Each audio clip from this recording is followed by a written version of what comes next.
Okay. So it's gonna make sure you're good. You got it. All right, surface area of prisms and cylinders. So on Monday, in section 9.1, we talked about what prisms are. We talked a little bit about cylinders. That was a non-polyhedron solid because it had this curved, right? It was curved. So, what is the surface area of polyhedron? Okay, we defined what polyhedron was on Monday. It's the sum means addition. It's the sum of the areas of the faces of the polyhedron. Well, it's a lot of words, okay? We talked about what polyhedron was on Monday. It's a solid made up of polygons. The sum of the areas of the faces. We talked about what faces were, right? So let's just look at an example. If I undid this, there we go. If I unfolded this prism, I get what's called a net. It's the net of this prism, which we are going to do towards the end of the lesson. But if you guys see, if I unfold this, this is what I end up with. When I find the area of all 6 faces and add them together, that's called the surface area. So what we're going to do is we're going to take the area of all these faces and add them together, and that's going to give me the surface area. Now, we're not going to do it individually. We're going to use a formula. But that's what the formula is going to give me. It's going to give me this area. Okay? Now, volume is how much is inside, the volume inside the box. If I were to fill the box with water, the amount of water that it could hold is the volume. We're just doing surface area, so we're just doing the outside, the area of the box. So if I were to take a cereal box and unfold it, which I should have brought one, that's going to be the surface area. If I fill the cereal box with cereal, the amount that it can hold would be the volume. Okay? So we're just doing surface area today. We'll eventually get to volume. So find the surface area by finding the area of all the faces. I'm going to forego this part because we're not going to do it this way, so I don't really want to confuse you guys. But I guess what we would do, so we're not going to do it this way, but this is what the surface area is, right? 8 times 5 is 40, and that's the same face as this one, so that area is also 40. And then 8 times 3 is 24, so that's also 24. And then 5 times 3 is 15, so that's 15. So we have 80 plus 30 is 110. So we have 158 when we add all of those together. 158 inches squared is the surface area. Okay?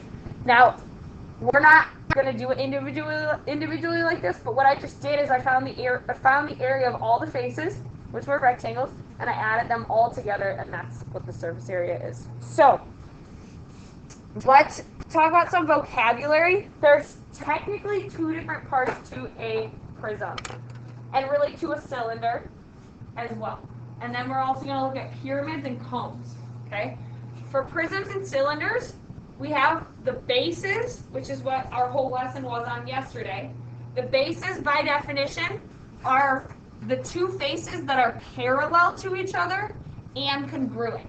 So the only parallel congruent faces in this prism are the blue bases.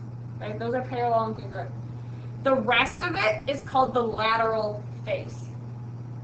So we're gonna, this whole time that we find surface area, we're gonna find the area of the base, and we're gonna multiply it by 2 because there's 2 bases.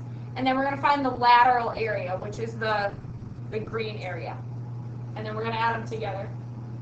Okay? You're going to have to specify what is there are going to be a lot of questions that say, what is the lateral area? So you have to know how to separate the 2. We have the bases, and then the rest is the lateral area.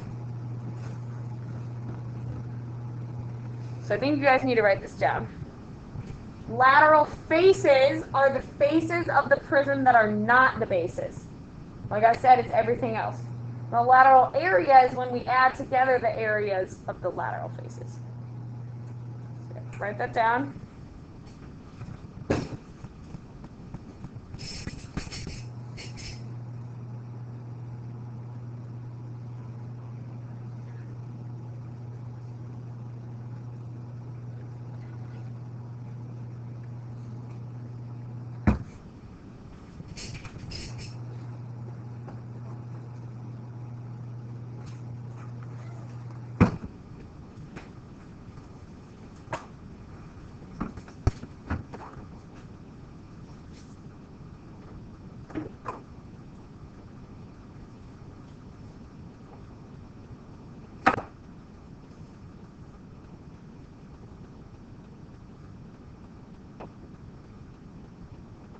Good. Okay. So here's the formula. We're not going to go through that. All right. Surface area of a prism. We have two bases. So we're going to find the area of the base, which we call big B. That's what our whole lesson was on yesterday. We're going to multiply by 2 because there's always two bases that are parallel. Then we are going to find the perimeter of the base. Perimeter means you add together the sides. So it depends on if your bases are rectangles. Excuse me, Russian, is Zach Luker in class? Yes, he is. Please come to the attendance office for a moment. Thank you. Okay.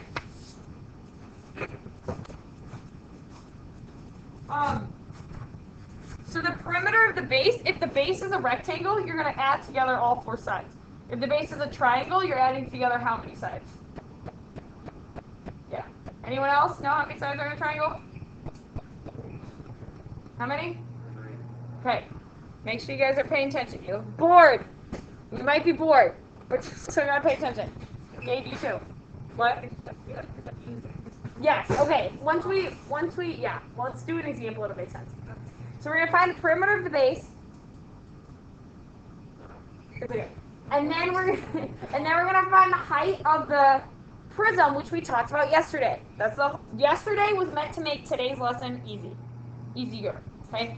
The height of the prism is the distance between the two bases. So let's do it. Like we talked about yesterday, for those of you that were at the lesson, in a rectangular prism, you get to choose which two are your bases. These are parallel and congruent. These are parallel and congruent. These are parallel and congruent. You guys agree? So you get to pick 3 times 2. Okay, let's do that. So let's pick this space and this space that are parallel and congruent as our bases. Okay, how many bases do we have? 2. So we have 2 bases.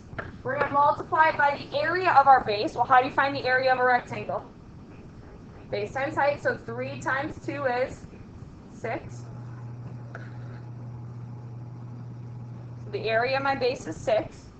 But if you want, maybe you can make a note here. We did 3 times 2 because it's a rectangle.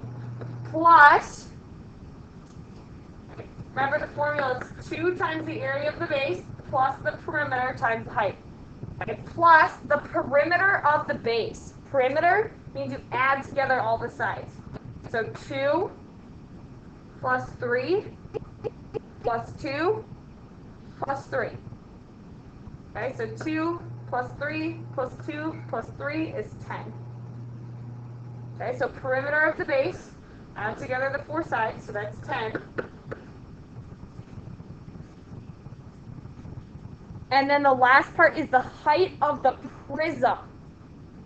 So the height of the prism is the distance between the two bases. So how far apart is this base from this base? Good. 6. Yep. That's the height of the prism. Good. All right. Let's do the math. 2 times 6 is 12. 10 times 6 is 60. So we're following PEMDAS. We're multiplying first, and then we're going to add these together to get 72. And we're finding area. So area, surface area is inches squared. Area is always inches squared.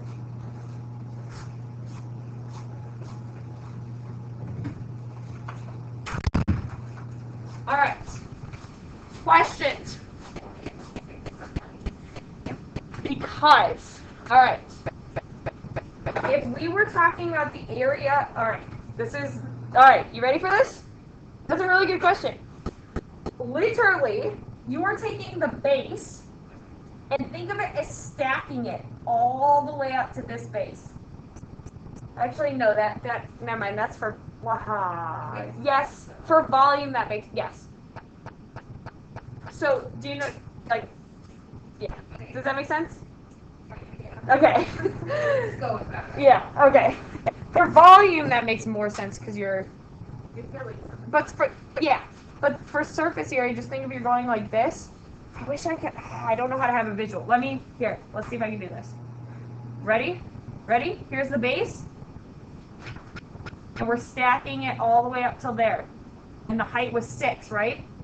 So that's the surface area. We found this area, and then think of it like, do you see how we're getting all the area of the other faces? That's why we multiply it with it. That's why we take the perimeter, and multiply it by the height.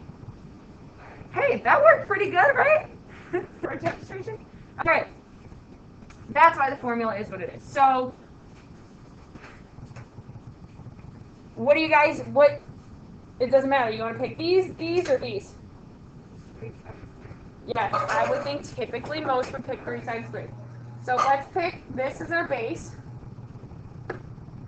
So what is the area of my base? 9, okay? So big B equals 3 times 3, which is 9, B squared technically, yep. So we have how many bases? 2. Yep, so we're going to take 2 times 9.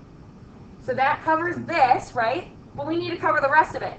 So what we're going to do is we're going to find the perimeter of this and multiply it by the height.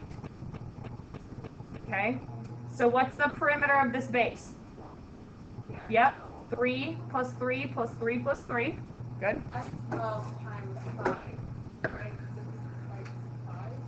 So 3 plus 3 plus 3 plus 3 is 12. Yep. And then what's the height of the prism? How far apart is this base from this base? 5. Yep. Which I love this now. I'm really glad you asked that. Because now you can see it's times the height so that we get the area of these 4 faces. AKA the lateral area. Love it. Okay? This is the lateral area. And I actually didn't mention that yet. But do you see we have the area of the bases? The lateral area is everything that's not the bases. So this is the lateral area, which is the perimeter, the perimeter, times the height, 5. That's called the lateral area. So this part is your lateral area. So if I asked you, which you are going to have to do in your homework, if I said, what's the lateral area? The lateral area is 60. Okay? All right. So we have 18 plus 60. So that's surface area of 78 inches. Okay.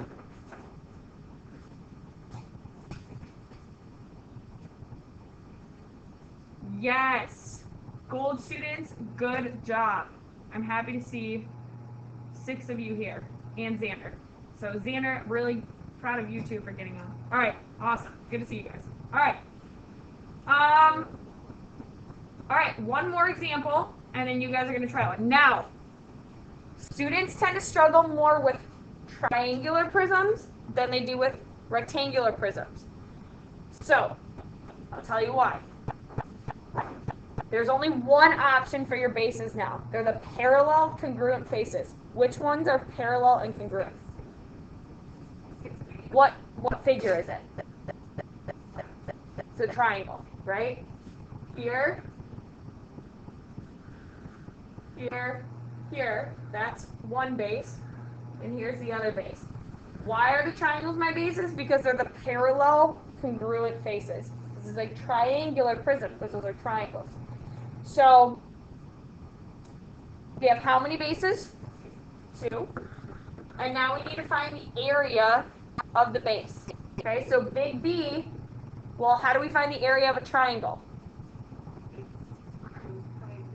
Divided by 2. Yep. Now, how do you find the base and the height of the triangle? Most students struggle with this part, I feel like. You look for the 90-degree angle. Whatever 2 sides make up that 90-degree angle, that's your base and your height. So in this example, it's 8 and 6 for your base and your height. So 48 divided by 2 is 24. So the area of the triangles Well, the area of one triangle is 24, but we have two bases. So we multiply that by 2. Plus the perimeter of the base. So how many sides are in a triangle? 3. So how many sides do I need to add together? 3. So 8 plus 6 plus, how long is this one? 10. Yep, and you guys can see that from down here. So this is 10. So 8 plus 6 plus 10 is 24. Oh, so it's just a coincidence that the area on the perimeter ended up being the same, and that's okay. And then I need to multiply that by the height because, what's the height? Yeah, the height of this prism is 4. Yep. Right? How the height, you want to think about how far apart are these bases? They're 4 centimeters apart. So that's the height.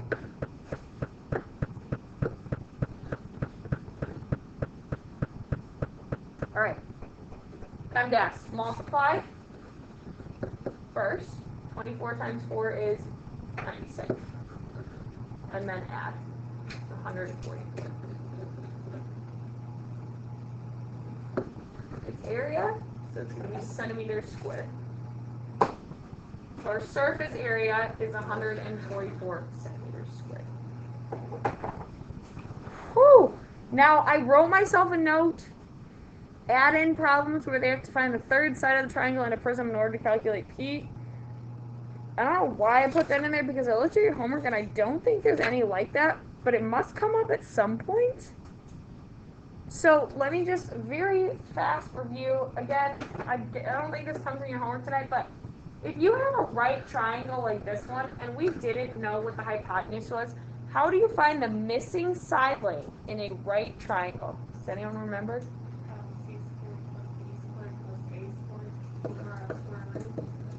Close. C squared, Pythagorean theorem. C squared equals A squared plus B squared. Yep. So hypotenuse squared equals A squared plus 6 squared. Yep. So again, I don't know why I wrote a note of that, but it's worth at least mentioning for now. We'll come across it when we come across it, though.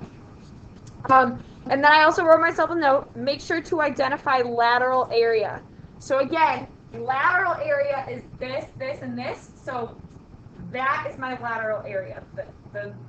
What that covers. It's not the area of the base, so it's not the 2 times the B. This second part is your lateral area. Okay? An easy way to remember, it's whatever you're adding second. That's going to be true for every equation we do for surface area. The lateral area is always going to be the second part that you're adding. Okay? So this is the lateral area. All right, you guys try the last one. I'm going to come around and check it, see how we do, and then we can do maybe 1 or 2 homework questions together, and then I'll let you guys work for the last 15 minutes.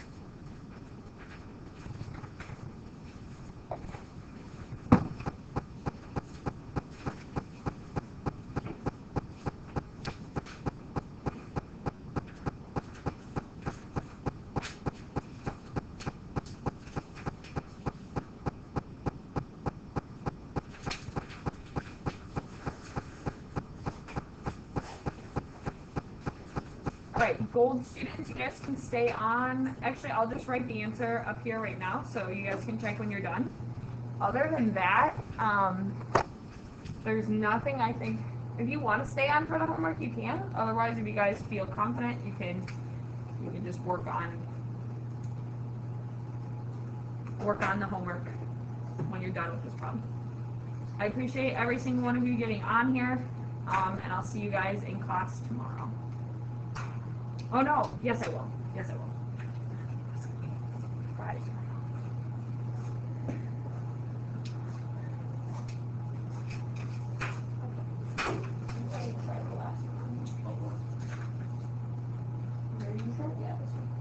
Oh, now we gotta do nets. Oh, wait. Forgot about nets. Wait, actually I forgot about the nets, so please stay on. Please stay on. I forgot. We gotta go over the nets.